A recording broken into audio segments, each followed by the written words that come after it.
The area I am driving through is an all-black area on the south side of Chicago.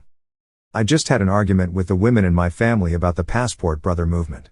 Ever since I started creating videos about men's issues, all I do now is get into arguments with the women in my family.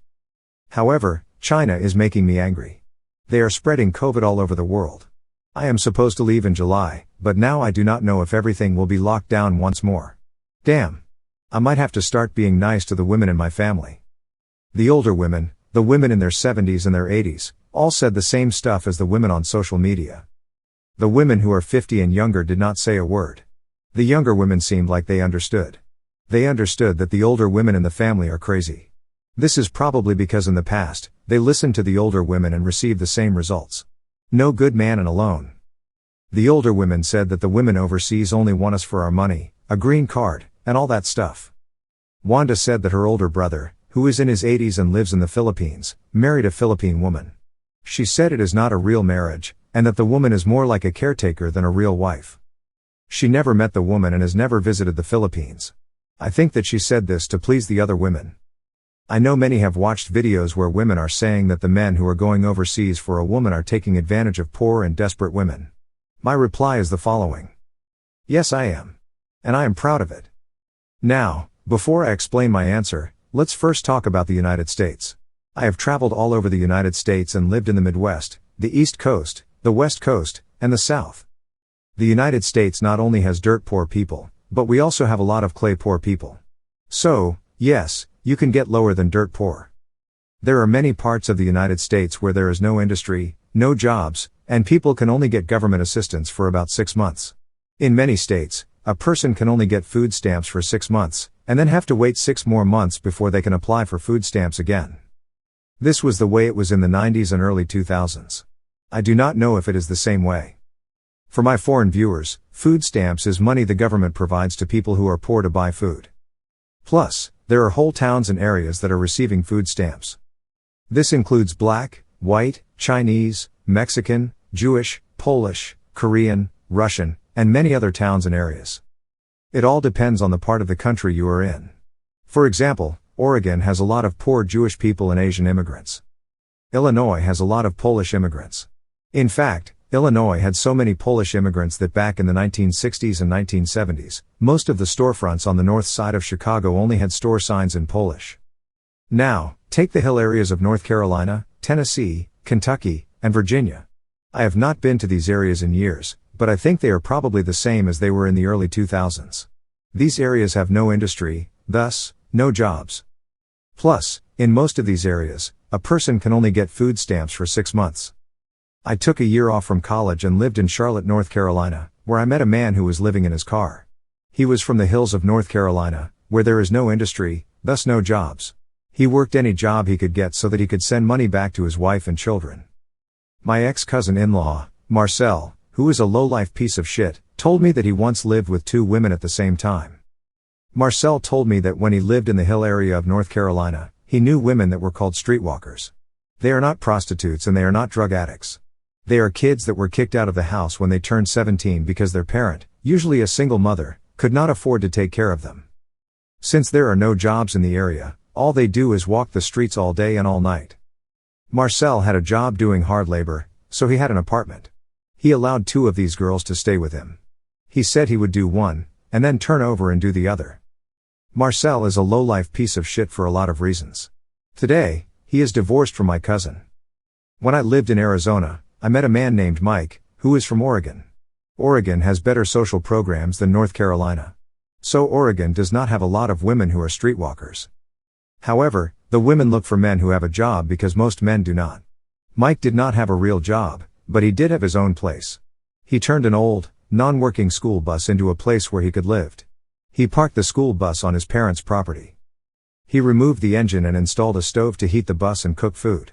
So Mike was in a much better situation than many men in the area. The state of Oregon is so poor that they have a law that forces gas stations to hire gas station attendants. Mike told me that his family was so poor that he grew up taking cold showers because they could not afford to heat the water. In the area of Oregon where Mike lived, the only job he could get was a seasonal job picking mushrooms. It took Mike a few years to save $1,000. When Mike had his $1,000 saved, he and his girlfriend hitchhiked, in the middle of winter, over 1,000 miles or 1,000 kilometers to Arizona so that he could get a real job. At the age of 28, he got his first real full-time job. It was working at McDonald's. After working at McDonald's for 6 months, he was able to get a job working for Walmart collecting carts in the parking lot. Mike's story is not unique. Mike and I met people from Texas, New Mexico, Idaho and other places with similar stories. Mike's girlfriend left him for a man who had a job working at the convenience store, 7-Eleven. 7-Eleven paid more than McDonald's. During the Christmas season, UPS employs additional help to help their delivery drivers deliver packages. During this job, I saw many families, both white and Mexican, where 10 people were living in a one-bedroom apartment. I had a friend who worked for a prison in Northwest Florida. He told me that they had a problem with women repeatedly coming back to prison. He said that many women would keep committing crimes to come back to prison. The women knew that in prison, they would get 3 meals a day and a clean place to sleep. Therefore, the only real difference between the United States and other parts of the world is that we cover up or hide our shit a lot better. Plus, the United States has no excuse, no justification. We are the richest country in the world. Every major corporation in the world has an office or headquarters in the United States. Thus, before we talk about and put down women in other parts of the world, we first should look at ourselves. Today, women in the United States keep having babies by men who are irresponsible or unreliable. Plus, the women in the United States keep having multiple babies by these types of men. Plus, birth control is free or so inexpensive that it is almost free. Plus, these women are not in high school or teenagers, but adult women in their 20s. There is no reason for them to keep having babies with men who are irresponsible or unreliable. Thus, the women in the United States keep making bad decisions repeatedly. They keep doing this because they believe they can get a responsible and reliable man with a good job to come along and take care of her and her babies. No responsible and reliable man wants a woman that keeps making bad decisions. Plus, men who are responsible and reliable worked hard to attain the money they have, even men who are poor. We might be poor, but this is not how we want to spend the little money we have. The women in my family keep saying I am wrong for not wanting to date or marry a single mother. They call me all types of names. They said I was selfish. I was putting down black women, and a lot of other stuff. I replied by saying that I made sure I would not have any children unless I was married, and now you want me to throw all that away. This does not benefit me in any way. It only benefits the woman. I did not have fun making the baby, so why would I want to take care of or pay for a baby I did not have fun making? Like always, they ended the argument by ignoring me. In the past, I did date a few single mothers. Based on the little information I knew about one of the single mothers, I might have considered marrying. However, she had 5 kids, so I left that alone. In one video I watched, the man said that she will be fit, friendly and cooperative because she has no other choice. No man wants a woman with 5 kids. The women overseas might have a child, but it was not because of bad decisions after bad decisions. It was mostly because of a bad situation, like in the Philippines. Teenage girls in the Philippines are not told anything about birth control, or they are told that the pill can cause a woman lots of problems. So, for those women, most American men do not mind marrying.